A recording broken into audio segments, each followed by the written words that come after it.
70 হাত লম্বা কবর, এত বড় কবর এর আগে বাংলাদেশে আমি কোথাও দেখিনি। আর কোথাও এত বড় কবর আছে কিনা সেটা আমার জানাও নেই।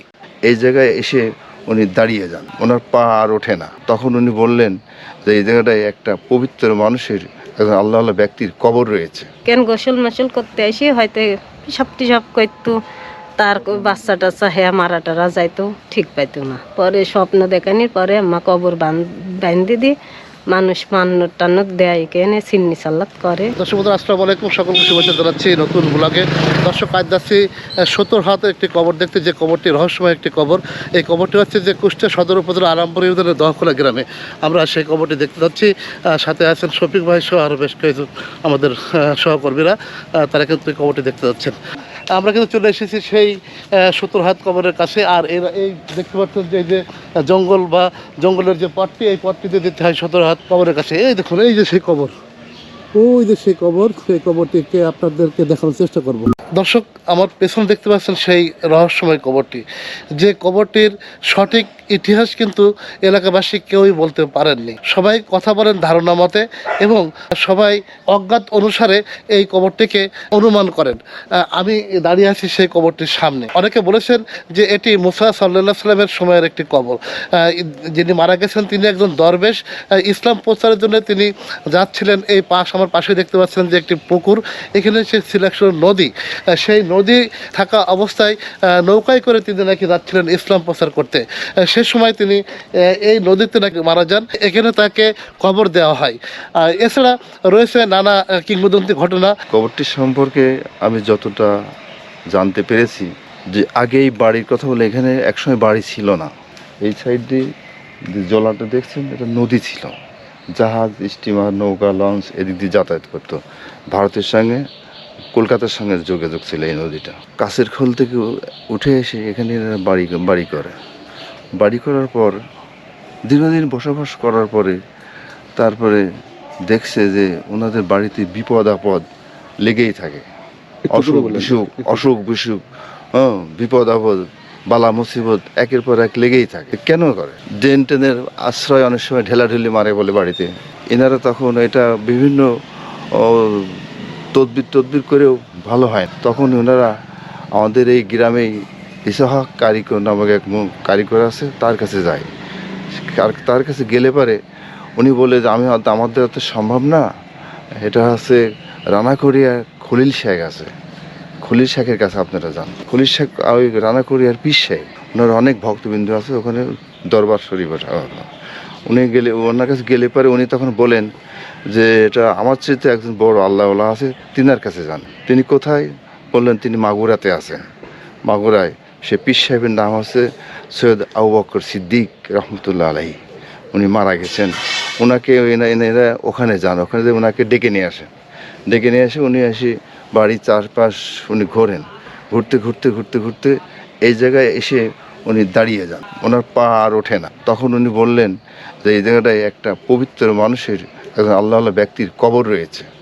এই জায়গাটা আপনারা অবহেলিত অবস্থায় রয়েছে, হাঁস মুরগি গরু ছাগল বাঁধেন, এই জন্য আপনাদের বিপদ আপদ বাড়িতে কাটে না।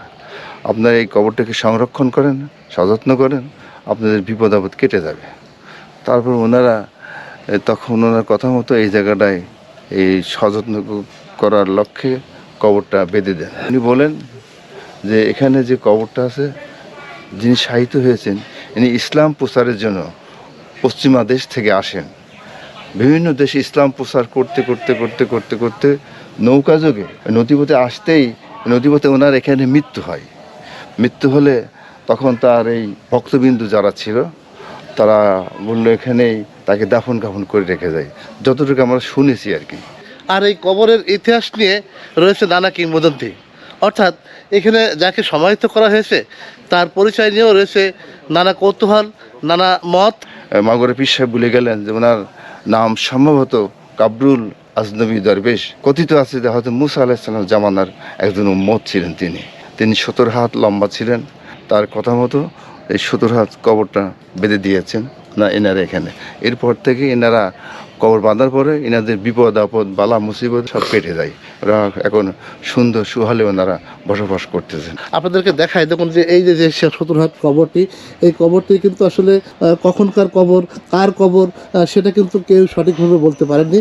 তবে এখানে ধারণা করা হয় যে এখানে দেখতে পাচ্ছি যে কবরে লেখার নাম ফলকে লেখা আছে কাবরুল আজনবী দরবেশ কথিত হযরত মুসা সাল্লাল্লাহু আলাইহি সাল্লামের সময়কাল, অর্থাৎ সেই সময়কালের কবর এটিকে ধরা হচ্ছে। অনেকে বলেছেন যে এই পুকুরের ভিতরে নাকি অনেক রহস্যময় জিনিস লুকিয়ে আছে। এই পুকুরটাকে নিষ্কাশন করার পর সেখানে নাকি অনেক কুয়া পাওয়া গিয়েছিল। এই পুকুরটার মাঝে বড় একটা ইন্দারা আছে, যে ইন্দারাটা অনেক গভীর এবং মানে দেখলে অনেকটা ভয় পাওয়া যায় যে এত গভীর ইন্দারা এখানে কিভাবে আসলো। আমরা আসলে সেভাবে দেখিনি, কারণ শোনা কথা আমরা দেখেছি, আমাদের যারা মুরব্বী ছিল ওনারা দেখছে। এইখান থেকে আপনি 1/2 কিলোমিটার দূরে নদীর মাঝে ওই খালের মাঝে পাথরটা পাওয়া যায়। পাথরের রঙটা সম্পূর্ণ কালো। এই পাথরটা ওনারা সংরক্ষণ করে ওনার বাড়ির সামনে রাখে, মানে বাড়ির খোলাটে রাখার পরে বিভিন্ন দেশ বিদেশ থেকে লোক এই পাথর দেখতে আসে। দেখার পরে অনেকেই চেষ্টা করে দেখি পাথর উঁচু করা যায় কিনা, কিন্তু পাথর উঁচু করতে পারে না অনেকেই। তারপর ওখানে বিসমিল্লাহ বলে পাথর হাত দিলে পাথর এমনি উঠে আসে। তাছাড়া কিন্তু আল্লাহর নাম না বললে ওই পাথর উঁচু করা যায় না।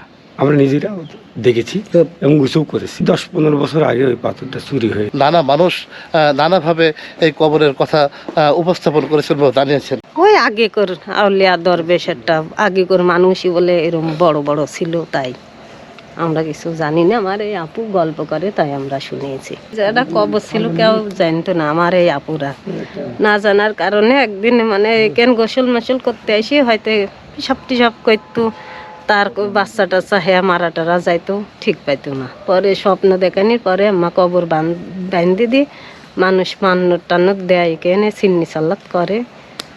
আর এই যে এই পুকুরের ইটা হলো ভিতরে ইন্দারা আছে, এই পুকুর কাটতে কাটতে এক ভাই আর হলো এই পাটা ঝর্ণাই গাইবি গেছে বলে গেলি পারে তার হলো পা ফুলি রক্ত টক্ত জমি, মানে সদরে চিকিৎসা করেও তার 60 লাখ। পরে স্বপ্ন দেখালে কেন আইসি আলো চাল নতুন গামছা দুধ চিনি নিয়ে আইসি আমার বাড়ি ছিল। থাকার পরে আমার একলা নাবার সাহস আসছে না, ভয় পাচ্ছে। পরে আমার মুনির আব্বু আবার মাঠে গেছিলে, মাঠেতে আইসি তে সেই ভাই একসাথে করে ওই যে ইন্দারের ভিতরে দিয়ে সেই ভাই এখন ভালো। আর এই কবরটাকে দেখতে বিভিন্ন স্থান থেকে কিন্তু অসংখ্য মানুষ আসছেন প্রতিদিন।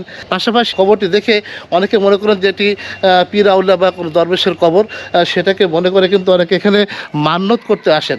আপনাদেরকে দেখায় দেখুন এখানে পড়ে আছে, দেখুন অনেক আগরবাতি দেখতে পাচ্ছেন, এখানে অনেক আগরবাতি রয়েছে। দেখুন এই যে আগরবাতিগুলো দেখতে পাচ্ছেন, বিভিন্ন সময় বিভিন্ন মনোবাসনা পূর্ণ করার জন্য এখানে অনেক কিছু মান্যত করে থাকেন। ছিন্নি টিন্নি করে তো মান্নত করলে সারি যায়, ছিন্নি টিন্নি করে এইডি এখানে সবাই ছিন্নি করে, যেখানে গাবলা টাবলা থয় রান্না করে করি সব এই পাড়ার ছেলেপেলি ডাইকি সবাই খাসি এনে একজনারা হলো আজমন গোশ দিছিল গরুর, সেটাই কে নি রান্না করে কে নি ছিন্নি করলি। আমাদের ইসলামে আছে যে আগেরকার মানুষ নাকি 40 হাত লম্বা হতেন, এটা আমরা কিন্তু জেনেছি বিভিন্ন বই পুস্তকে, এবং তখনকার মানুষ কিন্তু অনেক লম্বা ছিলেন। আর এখানেও কিন্তু দেখতে পাচ্ছি যে 17 হাত লম্বা কবর। আমার দেখা মতে বা আমার জানা মতে আমি কিন্তু এই 17 হাত লম্বা এত বড় কবর কিন্তু কখনো দেখিনি, এবং বাংলাদেশের কোথাও আছে কিনা সেটা আমার জানা নেই। তবে এখানে এসে এটি আমি প্রথম দেখতে পারলাম যে আসলে এই 17 হাত কবর। দর্শক বন্ধুরা, এতক্ষণ আপনাদেরকে দেখাচ্ছিলাম সেই 17 হাত কবরটি, যে কবরটিকে নিয়ে নানা মানুষ নানাভাবে এই কবরের কথা উপস্থাপন করেছেন বা জানিয়েছেন। আসলে এই 17 হাত কবরের সঠিক ইতিহাস কিন্তু কেউ জানেন না। দর্শক আর কথা বলবো না, যারা যেখান থেকে আমাদের এই ভিডিওটা দেখছেন তাদেরকে অসংখ্য ধন্যবাদ জানিয়ে শেষ করছি। পরবর্তীতে নতুন কোনো এপিসোডে দেখাবে আপনাদের সাথে, প্রত্যাশা। আল্লাহ হাফেজ।